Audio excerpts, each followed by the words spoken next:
Ma'at Hotep. I am Priestess Satra Nitert Kefa Abe Menuk Ma'at. The title of this video is Believers. The reason why we're going to talk about believers is due to the fact that even before I got very strongly into my spiritual practices, my spiritual life,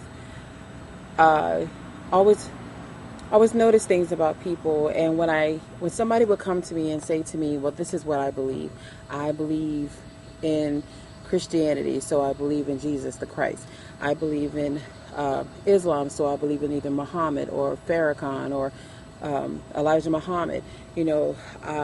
I believe in Judaism, so this is what I study, the Torah, and I believe in this. Or I believe in the Hebrew Israelites, so I believe in Moses and all these different things. And so when somebody would decide to tell me what their beliefs are, then I watch their life and how they speak, how they talk to people, how they act, their actions to things that are happening around them. And I notice that them saying that they believe is exactly that. It's because remembering that to believe into anything means that you cannot prove something exists. It is to have doubt into something because you cannot prove. To know is to have found that proof, speak that proof, and live that proof. So you have so many people that are out here that are saying that I believe this and I believe that. And they think that they're saying that they know when they really don't. And then they wonder why their lives are the way that they are. First, let me address Christianity. To say that you are a Christian, and understand what I'm saying, and I want you to listen to me. I'm not bashing religions. I'm explaining something. To say that you are a Christian, that means that you are studying to become Christ. Christ is a title. It does not belong to just one being. It can belong to anybody who can acquire it through their study, through their way of life, through their sacrifices and compromises, through them overcoming situations in their lives, understanding and living the life of calling upon the higher power of self to guide you and strengthen you, to help you to fall into the divine plan, to walk the divine plan, to stand in divine order and balance, and then also being able to understand and control your emotions, your animalistic ways, and so that it can work its purpose in your life. That is the balance. That balance of be able to be the scale, and not just ma'at, I mean the scale of in between, of being uset, that's what we call it in the Kemetic studies, or user. That middle ground that you call the Christ is the same as Haru. In my previous video, I broke down what the Christ is. That breakdown that I shared is also the meaning of being a true meaning of being a Christian. People do not understand what the Christ really did and what its purpose was and how it was to live its life. Most people who call themselves Christians are anti-Christ. They are anti-Christian because they're not living it. And when I say that to you, it's because if you could sit back and in one breath curse someone out, call them all types of names, dog them out, be mean to people, steal from people, cheat on people or cheat on things to get ahead. If you are drinking, as in drinking a lot, smoking, doing drugs, any of those things, all those things are anti-Christ, anti-Christian. That means majority of the people who walk this earth, who calls themselves this, and who like to sit on their pedestal and like to announce to people and to let people think that their practice is above another practice and that how they live their life is above the next person, so that if I say that I am a Christian and you say that you are a Jew, there's a problem. If I say that I'm a Christian and you are a Muslim, there's a problem. If I say I'm a Christian and you are a Hindu or a Buddhist or a Taoist or a Kemetic, there's a problem. I have a respect for people and the systems if they are used correctly. A lot of these systems, these religions that we have out here, are truly used for divide and conquer, to control. You cannot say that that's not true, because if you stop for a moment and just think about everything that's happening with these religions, it has made it so that it's difficult for someone like me who was in Kemetic spirituality, who follows the divine laws of the One Most High, because the One Most High is spirit, not flesh. If I say to someone, especially if I'm wearing an ankh, all of a sudden I'm damned to hell.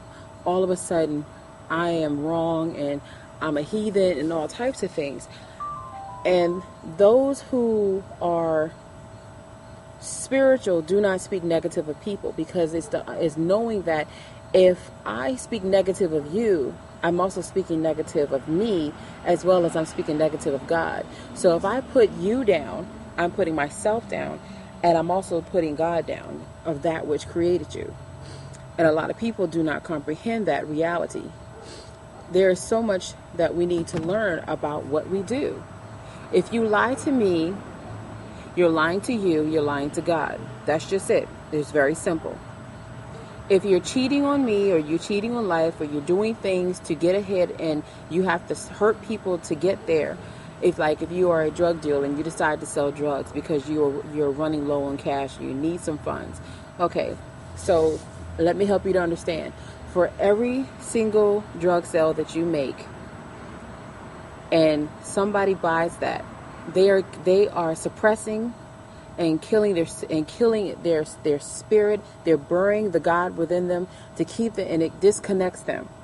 For every time that you make that sale and they do that, the accountability level that falls back on you for what you put in and what comes back to you, the law of reciprocity, it becomes very strong, because you are doing something on purpose to harm someone to get something for you so you can do what you need to do. Even if the intent is to help my family, you're not to hurt someone in order to help yourself.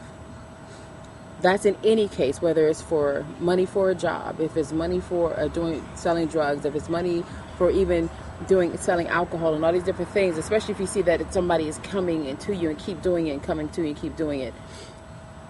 We do not truly understand what accountability is. We are accountable for our actions. We are accountable for what comes out of our mouth. And if we speak ill to one person, if we say negative things to a person, that's like you're cursing someone. And if you're cursing someone, you're cursing God. You cannot say that, oh, I love God, in one breath, and then in the next call a sister a bitch, or call a brother a dog, or call somebody a whore or a gigolo, or all these different things, or say someone is ugly and say these things to them, and it's very harmful to them. It hurts them. You have to know what you're saying. You have to understand what that means when you speak to people. When people ask me questions, I use the word believe only when it is necessary to use it. When I truly cannot prove something, at least especially at that moment, that's when I use the word believe. If I know, because I have lived it, experienced it, and proved it, then I know. I no longer believe anything. We have to think about what we're doing and what we're saying to others and how we're living our lives. We have to, if you say that this is how you want to live your life and this is the belief system that you have chosen, research that. The only way to truly get it, so that you won't think that it's okay for you to go out to the club and drink yourself into oblivion, go out and have sex with whoever you want to, go out and smoke as heavy as you want to, get as high as a kite as you want to, and then think it's okay because you go to church on Sundays, or because you read a Bible. And a lot of people come in because they read a book that all of a sudden they're spiritual. No, the spirit has nothing to do with the book, because spirit is not flesh. Book is flesh. Book is material and physical. It does not make you spiritual. It cannot take you to spirituality. That is a very different thing. You cannot live You can't live that type of life and think that you can't think that you can sit here and straddle the fence. Either you are on the left side or you're on the right side. And these are one of those things where you cannot balance that. You cannot sit here and say, I'm going to be bad today, but I'm going to be good tomorrow. It doesn't work that way. Either you're going to be bad and go against the laws of God, which makes you a devil, which that's what most people do. And whether people want to accept that or not, most people are living the life of a devil, or living the life of Satan, or living the life of Set, or people who want to say, are they satanic? See, a lot of people get so many things mixed up. People who is, they're devil worshipers. Okay. So you think that because you don't draw pentagrams and because you don't light candles and wear black and wear dark makeup around your eyes and all this other stuff, and maybe find a lamb or something and you cut it and then it kills, and you take the blood of the lamb or the blood of the lamb or the blood of a ram or whatever it is, and then you squeeze it onto here and then you do a sacrifice and all this other stuff, and that's satanic. Okay, there are so many other words we can use to explain what I just shared. Don't think that that it does not make you a Setian, that does not make you a follower of the devilish life. Because the moment that you make a choice to live the opposite of the laws of the One Most High, that automatically makes you a devil. And if you are a Muslim in doing it, and you are going against the laws, it doesn't matter what rules and guidelines you have, the laws cannot change. Like, you cannot, as the human flesh and the human body, and even if it's spirit, you cannot change the laws of gravity. You cannot change the law of attraction. You cannot change the law of order. You cannot change the law of love. These things are the law of reciprocity. You cannot change these things. These are laws that are embedded and rooted into the DNA of the earth, the DNA of the universe, and any alternate universe that you want to have, or no matter what you want to think, because there's more. I'm sure people can understand there's more than just one world that we live in here on this earth, and there's more than one place in the universe that's outside of this. All these things have to follow a law. When we go against those laws, no matter what practice we decide to take, we have to deal with the consequences of those actions and those choices and speaking out the way that we do. So, even helping to understand the 10 Commandments. In the 10 Commandments, you have, I wish I had my Bible here, because I'm not going to go through all of them, but like, thou shalt not steal, thou shalt not covet a man's wife, or thou shalt not lie. Things like that. Understand that when those are commandments, those commandments are coming from man, but it's also a way to let you know. It's like a prerequisite. I'm giving you this to tell you that you shouldn't do this, but without telling you, if you do this, this is the repercussions for that. This will follow the law of reciprocity if you don't do this. If you do this.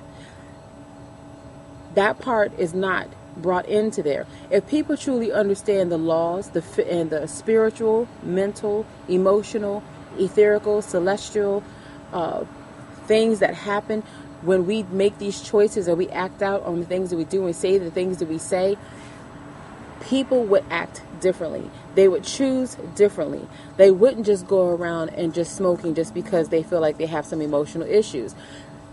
And that's the issue that I do have with a lot of the religions, because the religions don't touch on the personal issues that people go through. They don't touch on how to help you through those issues. They tell you one of the allegories of the stories in the Bible, because that's what they are. They're allegories. And all these stories that you find in any of these books, they're allegories to help you to understand about yourself. You are to replace the names that are in there with yourself, your name, so that it can help you to figure out what you need to do with your life.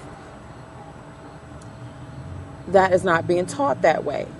So you have a lot of people who are hurting, a lot of people who are lost, a lot of people who are caught in their emotions, a lot of people in a lot of pain, and that's why people continue to think that it's okay to smoke and drink and have sex and do all these things, and then still say, oh, but I believe in God, and I believe in Jesus Christ, and I believe in Allah, and I believe in all these things. That's the problem. You only believe because you cannot prove. And it has not been proven to you, which I don't see how it's not so far, that if you do this and you're wondering why your life has gone to hell, is because of the choices that you keep making. Only you can make the choice. It doesn't matter who is sitting next to you telling you what you have to do or what you cannot do or whatever. It doesn't matter what Jimmy says. It doesn't matter what Kim says. It matters what you're going to do. It matters what your thoughts are and the intent behind what you're about to do and what you're about to say. A lot of people are not taught that. We're not taught that as children growing up. And our parents were not taught that because we're still dealing with a generational situation of programming through people who wanted to be controlling and very greedy and very selfish. And these people, we see them as Caucasian, but just so you know, not all Caucasians are like this. Not all of them. Because you do have some, and I have met them, and I grew up with some that are very nice Caucasians. But I've also grew up and have met some very not nice black people. And so, or any race, it's a personal choice that someone makes. Even when they're making a choice out of emotion. It's a personal choice that someone makes to decide to be a nice person, a kind person, a selfish person, an evil person. It's a choice that you make. And I want you to also understand that in beliefs, in believing in anything, if I believe that tomorrow there's going to be an earthquake, then, excuse me, I'm outside, so you're going to see me fan a lot. If I believe that there's going to be an earthquake tomorrow, and I tell 1,000 more people that there's going to be an earthquake tomorrow, and those 1,000 people tell 1,000 people there's going to be an earthquake tomorrow, and those 1,000 people tell another 1,000 people, as in each one person out of the 1,000 tells another one person, by the time before tomorrow comes, you can have like 10,000 people who think there's going to be an earthquake tomorrow, say, I don't know, it could be somewhere, whatever. Then all that thought and all that talk and all that energy, because you are now believing into that, you're accepting it to a possibility to be true, then an earthquake will come because you're putting all your thought and energy into it. And so it will manifest. That's how your life works. If you are in fear because you believe that, as I am a woman and I'm with a man and I believe that man is going to cheat on me and that man's going to leave me for someone else, and you keep having that thought and letting that fester within you, you are now going to create the reality for the situation to occur in your journey as well as his journey, to put him in situations that will also give him the possibility to cheat, then may leave you. And you can't be mad at him for what he's doing, because he may not have done it at first. He might not have been cheating at all. But because your fears created the reality for it, manifested it, and gave you the result that you were in fear of. That means that fear that you held on to, that's what you're looking for. So you're looking for that to be truth, and it becomes truth because you made it truth. So you have to think about the choices that you're making, the things that you're doing. Same thing if you feel like, okay, I want to get a job, but I'm not good at interviews, and I seem to fail at interviews. So as long as you keep thinking and accepting and believe that you fail at interviews, you're going to keep manifesting situations as a reality, as an end result. When you go to a job, you're going to fail the interview. You have to change the way that you think. You must stop acting out of your emotions and thinking out of your emotions, and knowing when you're doing it. Even having anger has the root of fear within it, and anger also has to do with being selfish, greedy. If you create again out of anger for whatever it is that you could be angry about, and not facing the root cause of that anger, everything in your reality, in your journey that you manifest, will have a result of something that is going to be negative, because you are creating something out of anger. It's the same thing out of joy. You keep telling yourself, I am going to get married by the time I'm 21. I'm going to marry a man who is going to be loving, caring, providing. We're going to have a child together. He is going to love me. I'm going to love him. And this is how it's going to be. And you accept that and you believe that. You will create the reality for it. it will manifest itself, and the end result will be exactly what you called upon. You have the power. That's one of the other things that even believing does. Even with having doubt, but with that doubt of not proving it, but it gives proof. The more you keep talking about it, the more you're putting it out there, because you're now living the life. You have to be careful, because even the quickest thought that you have, and especially if you speak it out into the world, because we hold words of power, that is exactly what you're going to get. And it's going to be difficult to change that process along the road, because you've already got the ball rolling. You have to be very strong in knowledge of your words to be able to direct that to a different direction, to restart it all over again, or start off where it is and then change the program, change the direction that you want it to go. And you can do that, but you have to know how to. Just speaking is not going to always work. So I wanted to share with that on what believing, not believing, your thought processes are, how it can manifest things, and understanding what you're doing, what you're believing in, why your life is the way that it is. Again, believing is not having proof of something. Knowing is having that proof and living it, applying what you now know. It now manifests within your being and now becomes wisdom. So many people I grew up with, I'm not going to say so many, there are people that I grew up with who believe because to them they have not, or I have not proven to them, but at the same time I cannot prove to them anything, because they choose not to talk to me or ask me questions.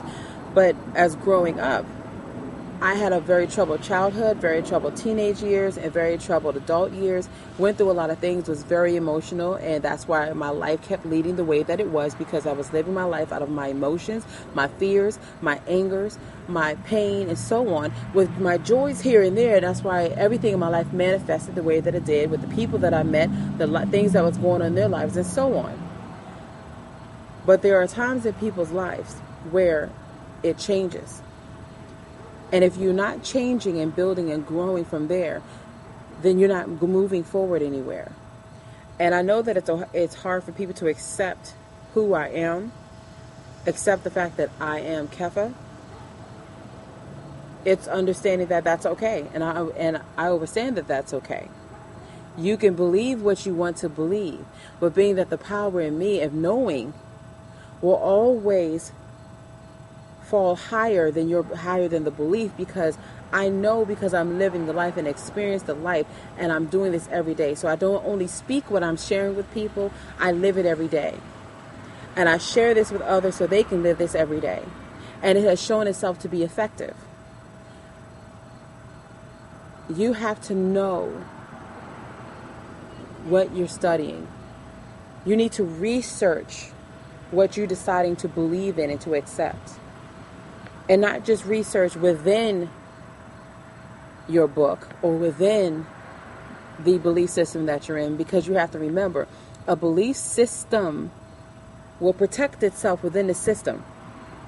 So that if anybody wants to come and ask you a question within that system, they will always have an answer by giving you an answer within the system. And to you, you would think that, oh, well, it proves itself because this is what it says. But no, it doesn't prove itself. It just means they understood and figured out the questions that people will ask, and then worded it in such a way within their system so that it will always stay within the system and stay in its little link, and it will just circle around like that. So the answers are always within each other. So if you ask a question, there's an answer. Truth and researching truth is when you have to step out of the system, and that's when you research the answers that you're looking for, and that's where you'll find it. That's how I found it. I grew up in a Christian home. I grew up, semi-Christian home, because they were just like most people I know, not really practicing it or living the life of what they say that they're supposed to live. Went from that off and on throughout my life. Then I started studying other religions and wanting to understand their ways and what they do. Like I have a very high respect, even though women are not placed quite as a balance, but I do respect the Islamic ways. I do respect how Muslim women live their lives on certain levels. I don't completely agree with everything, but I do respect it much more than I even do with certain other religions, because certain other religions, there is really not too many boundaries. It allows too many loopholes for them to do whatever they want and think it's okay, and that there's no consequence to the things that they do and say. It's, again, no. Research. Do not just research within the belief system that you're in. You will always find yourself into the loop. You will never get yourself out of it. You will not find the truth in there. Do not take what I'm saying to you and be angry and pissed off and upset and say, oh, you don't know what you're talking about.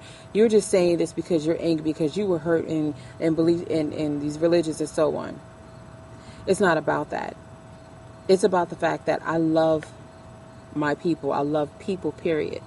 And I like to see them to be able to live their lives and not be in pain and suffering and think that they have to be in pain and suffering because that's their curse. That's what they're supposed to go through. Like, for instance, I just finished having a conversation with two sisters, and they were sharing with me that about women and pregnancy and the pain in pregnancy and us having cycles and how the pain in those cycles go, and that, we are destined to experience this as a negative because basically what Eve did. I want you to really think about that. Being that, first of all, the One Most High designed laws. That's what it did. Laws. Nature is a law. When we were created within that law, whether you're woman or man, we are created in a law. We are a walking law. We just don't execute the law. Think about the storyline behind that. Think about the reality in that. The One Most High is made up of a duality of masculine and feminine. It is two in one. So that is the likeness that you get because I am a feminine principle. If there was a guy here, he would be a masculine principle. We are both made out of the likeness of the One Most High. Now, if we're made out of the likeness of the One Most High, and the One Most High does not hold emotions, does not hold fear, does not have jealousy, does not get angry or mad. Those are human emotions. And humans want to put God into a box and turn it into human so that it would justify their choices and their ways and expressions in life, when that's not God's expressions. God created laws, and whatever we do, it falls in that law or out of that law. That's just it. If we experience pain through childbirth, there are many who do not, and that's also based off of what they know. And I'll go into that in another video about the reality of things. But it's about those things of how you think, how you live your life, what you consume, on what you may feel. But please, women, I just want you to think for just a moment. If you have a vagina, and I would hope as a woman that you do, and your vagina can open up about 10 centimeters when you're pregnant, you're about to give birth. I've had 3 children. I've been through this. Why in the world would you think that if your body opens up and you have something that is bigger than the hole that's down there, even at 10 centimeters, even though it is designed so that it can expand and contract so that it can be able to push the baby out? Hello, you are pushing out between a 3 to about 10 to 11 pound entity out of your body. Please tell me where you think that's not going to possibly hurt. Do you think that would be it? That's a curse that God decided I'm just going to put on women because Eve bit the apple and then gave the apple to Adam? Think about what that says. I mean, come on. It's like you're reading a fairy tale to a child. Think about what is being said here. That doesn't even make sense that a loving God would put a curse when it deals in law. And for the Adam and Eve story, please research that. You can research it back to the Ish and Aish from through the Hebrews. You can even, and before that, you can date it back to the pyramid walls, where a woman was giving a man a fruit, and that was her giving him the wisdom as he is going to lead. That is what that means. But because people who are left-minded thinkers do not comprehend that, so they change it and alter the way that they want to as a control mechanism. So they want women to think that they're cursed. Women, we are not cursed. We are the gift of God. We hold the universe within our being. We can give life, and we can also take away life. We teach man and woman everything that they need to know. We're very highly spiritual beings and very beautiful women. We're very much in touch with the earth, the universe, the stars, the waters, everything that you could think of. Please tell me, where is there a curse in that? As for your cycle is also based on what you consume. I've experienced that myself. When I was not eating meat, when I was not eating starches and all types of things that are not good for your body, consuming a lot of things that are negative to your body, having sex period, and all this other stuff. When I completely stopped all those things, my cycle, it felt like didn't even exist. It was so calm and so peaceful. But when my life was in turmoil and I was upset even at the smallest thing, and allowing things to upset me and be a part of my life, then I had very hard cycles. So those are choices. If you don't want a harsh cycle and go through all that, as they say, what's that? I don't even have it anymore. When women go through when they get all angry and upset and all this other stuff during their cycles, that doesn't have to happen either. That's still by choice of what you've been doing the month prior. Women, this is not for a belief. This is to know you are not a curse, and we are also just not a cursed people. Know thyself. This world is run by masculine principles, and they're run by left-minded thinkers who are about division and separation. That is their design. They do not understand right-minded thinkers that are creative, and those are the ones that are more connected to the earth and the flow of things. So they have a difficult time doing that because they're more about the whole. But if you are able to use both sides, you can divide it to understand what each part does, and then how it works for the whole. And that's what it's supposed to be. And that's how we were actually supposed to work with the left-minded thinkers and the right-minded thinkers and the ones who can think with both. Get your mind out of thinking that you are on this pedestal, that you have the right answers because a book has told you something. It is a book. Answers are not always in the book. It may guide you and help you along the way as a guide, but life and living the life and comprehending that life and understanding that life, that spiritual life that you have, because you are a spirit in a physical vessel, a body, a temple. This is my earth. I have water running through my earth. I have blood running through my earth. But I'm spirit first. Because any and everything that comes here is a spirit, but it must come through a vessel that looks like this. It doesn't have to look like me. It doesn't even have to sound like me, but it has to have the body form with the skin, that flesh, the bone, the veins, the tendons, all those things. You are spirit first in a physical body. Know thyself. Do not believe in what people tell you, who you are, and what you're going to experience. What you're going to experience is your choice only. You design your life. You not even know that you're designing it. I hope that this will help you. If you have any questions, please feel free to give me a call. Because I also do counseling. I do counseling, as I spoke about, on Raising the Feminine Principle, which you can see on www.wnwp.tv. You can, there's free membership there. You also find me on my YouTube channels as well. And those who are seeking counsel, please give me a call if you need me. This is not for just your surface issues of why my man cheated on me and things like that. These are things if you're dealing with some deep-rooted issues with families or yourself and drinking and smoking, and you're having a hard time with difficulties understanding it and living this, please give me a call. It's 347-552-6853. And any donations are welcome. I will not turn that down. That is something that I have been having a hard time facing for quite some time. But that's something I'll probably explain later, or you'll find it in my book one day, which is called Raising the Feminine Principle. Anyway, it is getting late. It's getting dark, as I'm sure you can see that the lighting has changed behind me. I hope that this has been a very helpful video. Again, this video is called The Believers. And thank you so much for being a part of this. Hotep.